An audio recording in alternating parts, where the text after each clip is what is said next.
Почитувани ученици, добар ден.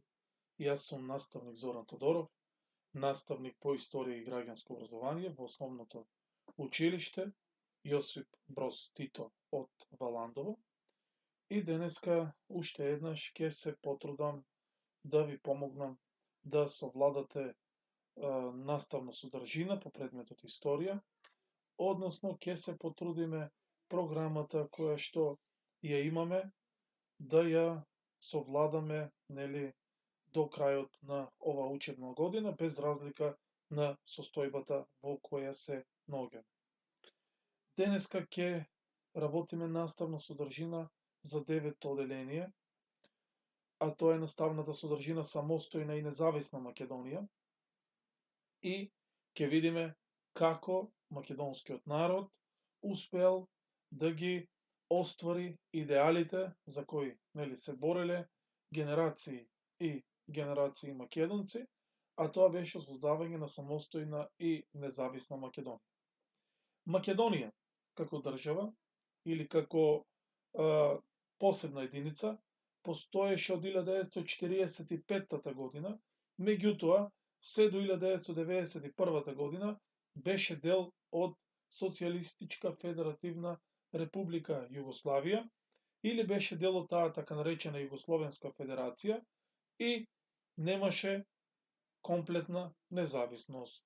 Комплетната независност дојде во 1991 година и треба да се напомене дека покрај тоа што Југославија била сериозна држава со цврста централна власт, сепак имало одредени работи кои што придонесувале да се појавуваат несогласувања во општеството. Така тие несогласувања ќе кулминираат во 90-тите години, кога ќе дојде до целосен распад на Југославија. Што е тоа што ќе придонесе да дојде до такви несогласувања? Ќе видиме сега, односно, ако се сеќавате, кога зборувавме за социјализмот, кажавме дека една од главните одлики на социјализмот беше еднопартискиот систем. Меѓутоа, кон средината на 50-тите и 60-тите години, во социјалистичките земји, посебно во Унгарија, но и во Демократска република Германија, како и во Чехословачка, се појавиле револуции кои што се спротивставувале на таквите уредувања, односно на еднопартискиот систем. Иако тие не биле, да кажем, револуции кои што целата своја енергија ќе ја насочи кон еднопартискиот систем, меѓутоа се барало демократизација на општеството. Така, тие настани ќе влијат и во Југославија, односно и во Југославија ќе започне периодот, тоа особено кон крајот на 60-тите и почетокот на 70-тите години, да се појават така наречени либералистички идеи. Такви идеи ќе се појават и во Македонија, и во Македонија тие идеи ќе бидат предводени од познатиот политичар Крсте Црвенковски. Кон средината на 60-тите веќе почнуваат да се чувствуваат и мерки кои што предизвикале економска криза во Југославија, иако таа економска криза во 60-тите години се уште не била силно изразена, таа ќе кулминира во 80-тите години, меѓутоа тоа е временски период кога почнуваат да се надзираат тие фалинки кои што ги има социјалистичкиот систем, и така тоа ќе предизвика реформи во државата. И ваквите работи на крај ќе доведат до тоа во Југославија да се појават националистички стремежи на југословенските народи, односно југословенските народи да бараат на некој начин создавање на своји посебни држави. Таквите несогласувања врвот и раководството на чело со Јосип Броз Тито ќе се обиде да ги поправи со донесување на еден устав во 1974 година, меѓутоа тоа практично пак ќе ги засили апетитите на некои други, како што се, например, албанците на Косово, кои после уставот од 1974 година пак ќе бараат и Косово не да биде покрајна, туку да биде посебна република во рамките на Југославија. Сега, имало држави кои што сакале да се осамостојат од Југославија заради економски просперитет, сметале дека самите тие доколку работат, полесно ќе развијат својата држава, додека посиромашните држави, меѓу кои Македонија, Босна и Херцеговина, па и Црна Гора, сметале дека целиот финансиски систем во Југославија работи посебно за Словенија, Хрватска и Србија. Така ќе се појават тие националистички стремежи кои ќе кулминираат во 1990 години, односно на почетокот од 1990 и 1991 година. Се ќе започне со говорот на 28 јуни 1989 година на Гази Местан, каде што Милошевиќ ќе има еден националистички говор кој што ќе предизвика револт кај целото југословенско раководство и со тоа практично се засилуваат и другите националистички движења во Југославија. Ова ќе предизвика да се направи 14-ти вонреден конгрес на Комунистичката партија на Југославија. Тој конгрес, за жал, никогаш нема да заврши, за жал на тие кои што сакале Југославија да остане како територијална целина. И после овој конгрес практично започнуваат силните недоразбирања кои ќе резултираат со воени дејства. За да не дојде до воени дејства, а било очигледно дека секоја од републиките е спремна да војува со цел да ги оствари своите интереси, така председателите на републиките, кои што ги гледате на сликата, тоа се, овој овде е Слободан Милошевиќ по стрелката, Фрањо Туџман, Киро Глигоров, Алија Изетбеговиќ и Милан Кучан. На сликата го нема и црногорскиот председател Момир Булатовиќ. Така тие 6 водечки личности ќе водат преговори со цел кризата да се надмине. Преговорите ќе се водат некаде од 28 март се некаде до 6 јуни 1991 година. Овие преговори, за жал, нема да завршат со успех. Тоа ќе предизвика да се случи воен судир. Претходно ќе напоменеме дека во декември 1990 година во Словенија се одржува референдум за независност, на кој најголем дел од населението гласа за независност и практично тоа е еден вид показател дека патот по кој што ќе одат републиките ќе биде независност.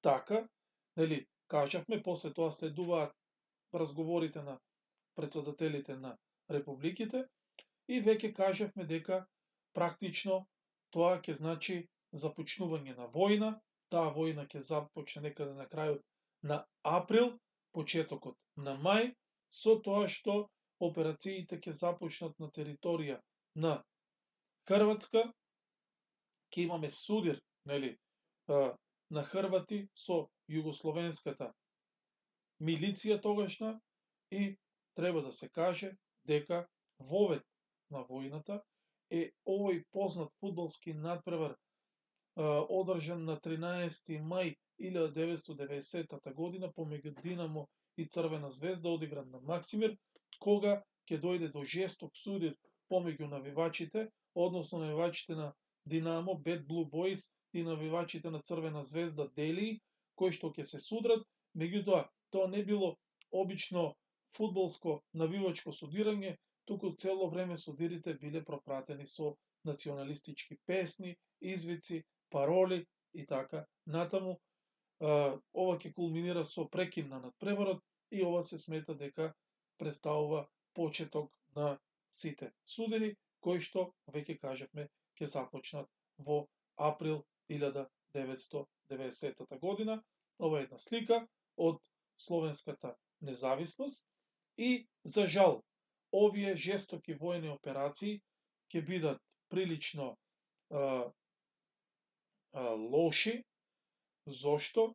Бидејќи во овие операции ќе се случи град да биде целосно разурнат и тоа ќе биде првиот целосно разурнат град во Европа по Втората светска војна, а тоа бил градот Вуковар. Затоа на сликата гледате што носи војната, затоа нели сите кои што доживеале такво нешто кажуваат никогаш повеќе да не се повтори. Така, македонскиот народ бил свесен, нели, дека Југославија оди кон распаѓање, затоа во Македонија биле превземени сите чекори со цел, нели, македонскиот народ да прогласи независност и треба да се напомене дека таа македонска независност, само момент, започнува со воведувањето на плурализмот во 1990 година, се одржуваат првите избори во ноември, на кој имаме навистина мощен изедначен резултат и поради тој изедначен резултат партиите не биле во можност да формираат влада. Најпрво, за прв претседател на собранието ќе биде избран Стојан Андов, а дури во март или поконкретно на 20 март 1991 година ќе биде избрана првата експертска влада на чело со Никола Клюсев, што значи партиите се согласиле да формираат своја експертска влада, односно таа ќе биде непартијска влада и таа влада треба да ја води Македонија кон прогласување на независност. Треба да се напомене дека пред да биде прогласена владата, на само момент, за да може ова и да го напишите, пред да биде прогласена владата, најпрво, нели, во јануари 1991 година е донесена декларацијата за независност, а на 27 јануари 1991 година е избран првиот претседател на независна Македонија, Киро Глигоров. За жал, на 6 мај 1991 година загинува војникот Сашко Гешовски и он ќе биде првиот војник на ЈНА кој што ќе загине, кој што ќе ги означи судирите, и тоа нели ќе го забрза процесот на одржување на референдум, и така референдумот ќе се одржи на 8 септември 1991 година, на кој се поставило прашањето дали сте за суверена и независна држава. Македонија со право на влез во иден сојуз на суверени држави на Југославија. Така, најголем процент од населението ќе гласа за, односно повеќе од 1.100.000 избирачи ќе гласаат за и Македонија ќе стекне независност. Кога сме веќе кај овој слайд, ете, сум направил една ненамерна грешка, а тоа е дека декларацијата е донесена на 25 јануари и така да си запишите во тетратката. Еве вија декларацијата. Првата декларација денеска се наоѓа во Музеот на македонската борба за независност во Скопје. Ова е, за жал, првиот загинат војник Сашко Гешовски, а ова е првиот македонски председател Киро Глигоров.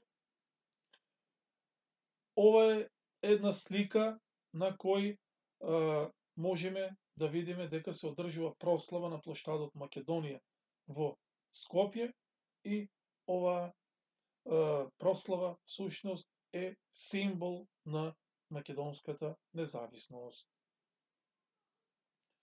Така, можеме да видиме, ова е Стојан Андов, првиот председател на Македонското собрание, односно парламент, и сакам да ви кажам дека можевме да видиме дека после долговековна борба, македонскиот народ успеа да создаде своја независна држава.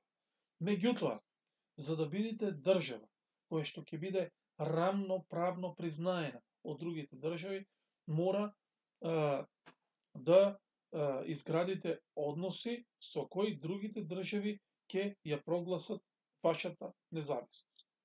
Така, Македонија, првото признавање ќе го добие од соседна Бугарија и тогашниот бугарски председател Желјо Желев, додека во Турција исто така се водела пријателска политика кон Македонија и посебно тука македонската држава и македонскиот народ и сите ние треба да му се заблагодариме на турскиот председател Сулейман Демирел, кој што ќе направи напори Турција да биде втората држава која што ќе ја признае Македонија. Така, следувало признавање и од редица на други држави, меѓутоа најголемата, да кажем, задача била тоа Македонија да стане членка на Обединетите нации. За жал, во тој временски период се води спор за името помеѓу Македонија и Република Грција. Република Грција не прифаќала Македонија да влезе во Обединетите нации под уставното име Република Македонија, па така, после долготрајни преговори, на 8 април 1993 година, двете држави се договараат Македонија да влезе како 181-та членка под името бивша Југословенска Република Македонија, но, како и да е, најважно е што Македонија влегува во семејството на Обединетите нации, а со тоа и официјално влегува или се запишува на светската карта.